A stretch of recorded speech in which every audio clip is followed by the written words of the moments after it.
Hello friends! Samahan nyo kami ngayon for today's video. So, tara! Samahan nyo naman kami kasi ngayong araw ay birthday ng aking pamangkin, which is yung anak ng aking pinsan dito sa Bahrain.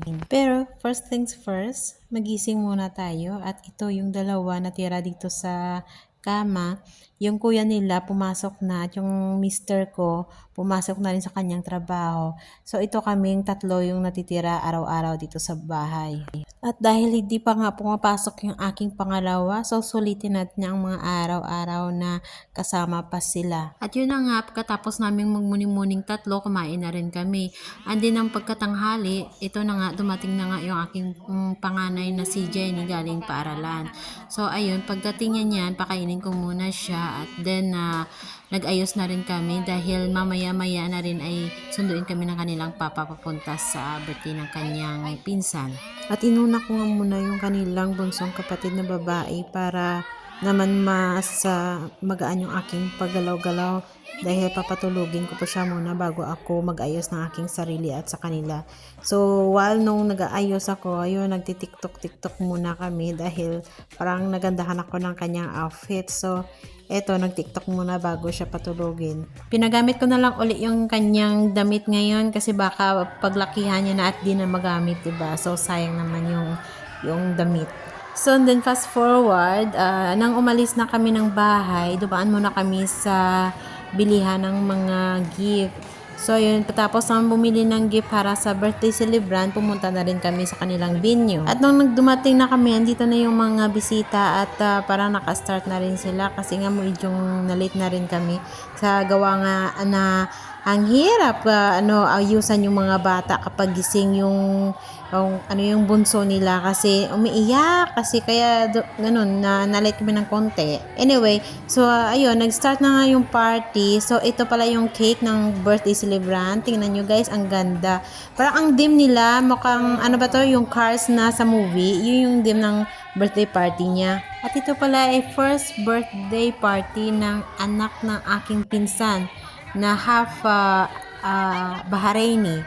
So yung pinsan kong babae nakapag-asawa ng Bahraini at meron siyang 3 anak, which is yung 2 babae at ito nga sa awa ng Diyos nakalalaki din sila. Ito pala yung pinsan ko na magkaidadan kami at nagiging partner in crime ko sa lahat ng gawain noon. Naging pinsan ko siya kasi yung kanyang tatay at yung nanay ko magkapatid at naging kasabayan ko rin sa paglaki. And then until now, hanggang nakapag-asawa siya, and then ako, nagkaanak kami. Swerte nga, naging magkasama pa rin kami dito sa abroad kahit meron na kaming mga pamilyang 2. Alam mo yun, hindi ka ma-homesick sa pamilya mo kasi meron ka ditong pinsan na anong oras, anong araw mapupuntahan mo at makakapag-celebrate ka ng mga special events sa buhay mo din. At nag-start na rin nga yung mga palaro para sa mga bata at yung unang palaro na ginawa nila, yung patagalan ba na pagsabi ng happy birthday para sa celebrant. At yung mga palaro na pinapalaro yung mga laro sa Pilipinas ba, game na game din naman yung mga foreigner na mga bata dito. Pati nga yung anak ko nagpa-participate din sa mga laro na ganito. Sabi niya gusto niya daw yung umiikot ba na naglalaro sila na at upo kapag mag-stop yung music. Sabi niya gusto niya daw yun. Anyway, at ito yung aking baby girl at parang nagiging highlight siya sa party kasi tingnan nyo naman yung outfitan niya, parang K-pop, ganon. At hindi rin nga nagpahuli yung mga malalaki na sumali sa mga laro nila. Kaya naman talo talaga ang negosyo ng mga maliliit sa malalaki dito. Tingnan nyo si Jenny guys. Ay, yung ginagawa niya, dinidikitan niya muna yung upuan bago mag-stop na yung music. Kaya, ayun. Ang saya-saya kasi ng mga bata. Ang sabi nga namin, lumayo kayo sa upuan at umikot na sumasayaw. Yung ginagawa ni Ginny, hindi na sumasayaw. Dinidikitan niya na lang yung upuan para madali niya makuha at maupuan, 'di ba? At tingnan nyo naman guys, yung mga outfitan ng ating baby girl na yan. Tingnan nyo, parang alam niya yung kaganapan. At balik nga tayo sa palaro. Si Jenny sayang-saya kasi hanggang ngayon hindi pa siya natatanggal. At tingnan nyo parang sobrang hyper niya na. Game nga sa larong ito. Tingnan nyo, hindi pa tumigil yung music. Umupo niya sa sobrang excited. Binabantayan na talaga yung music na mag-stop guys. Sabi ko, lumayo kayo sa upuan at mag-saya. Wala nang sumasaya.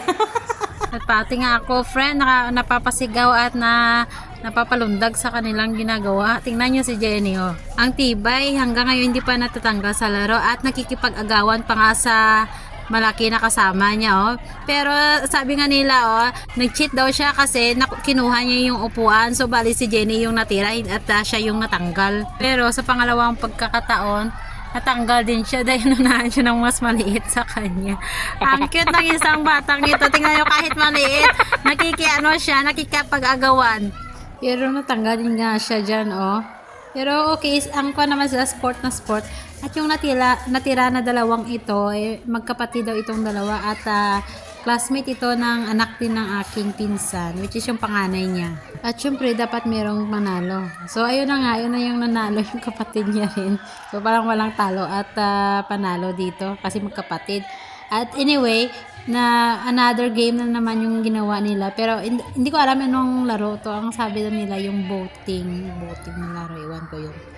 So, ayun, fast forward. Pagkatapos ng laro na yun, nagano na kami, kanta na ng happy birthday sa birthday celebrant. At yun nga, lahat ng mga bata kailangan na sa harap at kakantahan yung ano. Ayan pala yung pinsan ko guys na may hawak na nakapula na bata. Yan yung birthday celebrant. Yan ay si Isa Ahmed at ang pangalan. Ayan siya. 1-year-old siya ngayong araw na to.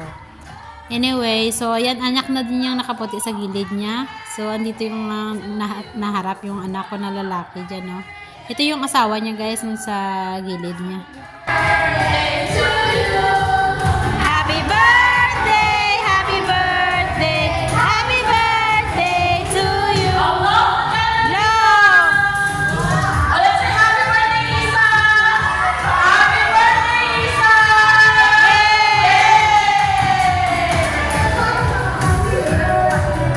Kasi Giovanni, ginadilapan ang cake. At hanggang dito na lang ang ating video. Salamat sa panonood.